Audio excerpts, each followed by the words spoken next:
మాట తప్పి మోసం చేసిన కాంగ్రెస్ ప్రభుత్వం యొక్క వైఖరి వల్ల ఆత్మహత్యలు చేసుకున్న 600 మంది అన్నదాతల కోసం 600 మంది రైతన్నల కోసం ముందుగా ఒక్క నిమిషం నివాళి అర్పించి ఆ తర్వాత మనం మాట్లాడుకుందాం. దయచేసి అందరూ కూడా మౌనంగా ఒక్క నిమిషం లేచి నిలబడవలసిందిగా అందరినీ కోరుతాం.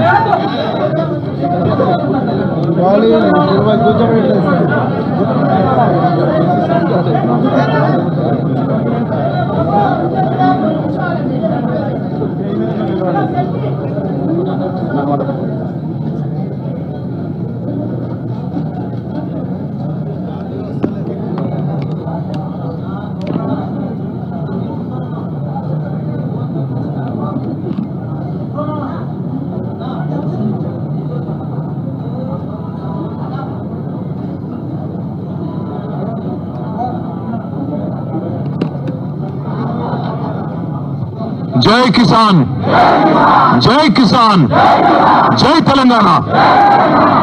గత 18 నెలలుగా రాష్ట్రంలోని 70 లక్షల మంది రైతుల్ని, అట్లాగే కోట్లాది కుటుంబాల్ని నోటికొచ్చిన హామీ ఇచ్చి నోటికొచ్చిన వాగ్దానం చేసి మొత్తంగా 420 హామీలు, 6 గ్యారంటీలు, 100 రోజులు అని డైలాగులు కొట్టి ఆఖరికి గ్యారంటీ కార్డులు ఇచ్చి అఫిడవిట్లు రాసి బాండ్ పేపర్ మీద రాసి మోసం చేసి గద్దెనెక్కి 18 నెలల తర్వాత కూడా ఒక్కటంటే ఒక్క హామీ నిలబెట్టుకోగా మీదికెళ్ళి తెల్లారి లేస్తే రంకెలు, తెల్లారి లేస్తే అరుపులు, గావు కేకలు, బూతులు, ఇది తప్ప 18 నెలలుగా చేసిందేమీ లేదు. కానీ బేసిక్ నాలెడ్జ్ లేని ముఖ్యమంత్రి, బేసిక్ నాలెడ్జ్ లేని ముఖ్యమంత్రి అని తెలిసినా ముఖ్యమంత్రి ముచ్చటపడుతుంది కదా, దమ్ముంటే రండి చర్చకు అని ఖార్గే సాబ్ సాక్షిగా సవాల్ విసిరింది కదా. కేసీఆర్ వస్తాడా, కేటీఆర్ వస్తాడా, ఎవరు వస్తారో రండి అని తొడగొట్టిండు కదా. వస్తాడేమో అనుకొని ఇక బేసిక్ నాలెడ్జ్ లేదు కాబట్టి ఓ 72 గంటల టైం తీసుకో, ప్రిపేర్ అయ్యి రా, నువ్వు ఎక్కడికి రమ్మంటే అక్కడికి వస్తాం. ఒకవేళ ఎందుకంటే నీకు మాట మీద నిలబడే అలవాటు లేదు కాబట్టి, నువ్వు మాట తప్పుతావని తెలుసు కాబట్టి నీకు జూలై 8 నాడు 11 గంటలకు మేమే ప్రెస్ క్లబ్కి వస్తాం.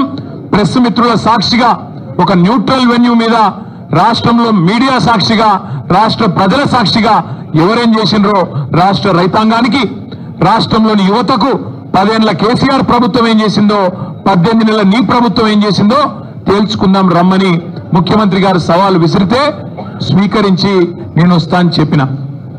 వస్తాడేమో అనుకున్న ముఖ్యమంత్రి, పోనీ ముఖ్యమంత్రి రాకపోతే ఆయన తరపున ఒక బాధ్యత గల్ల ఉప ముఖ్యమంత్రినో, ఒక వ్యవసాయ మంత్రినో, లేదా మరొక మంత్రినో పంపుతారేమో అనుకున్నా.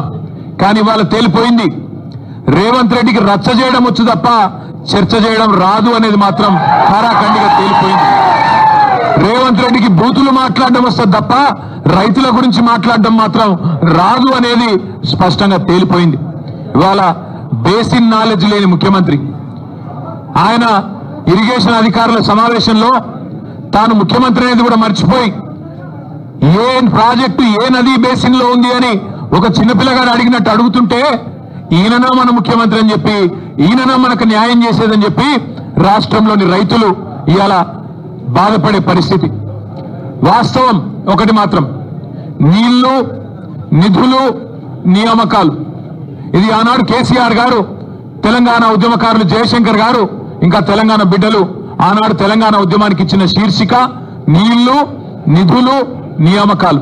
ఇవాళ రేవంత్ రెడ్డి గారు కూడా అదే పాటిస్తున్నారు. నీళ్లు, నిధులు, నియామకాలు. నీళ్లేమో ఆయన గురువు గారు చంద్రబాబు గారికి కృష్ణా నీళ్లను, గోదావరి నీళ్లను తెలంగాణ రైతులకు సున్నం పెడుతూ, తెలంగాణ రైతుకు మోసం చేస్తూ అక్కడ కింద గోదావరిలో బనకచెర్ల కడుతుంటే దానికి పచ్చజెండా ఊపుతాడు. కింద శ్రీశైలం నుంచి కృష్ణా నీళ్లు అటు పోతిరెడ్డిపాడు నుంచి తోలుకొని పోతుంటే దానికి కూడా కళ్ళు మూసుకొని చంద్రబాబు గారు చెప్పినట్టు కోవట్టు పాలన ఇవాళ నడుస్తా ఉన్నది రాష్ట్రంలో. నీళ్లేమో ఆంధ్రాకు పోతున్నాయి, నిధులేమో ఢిల్లీకి పోతున్నాయి. ఈ నియామకాలు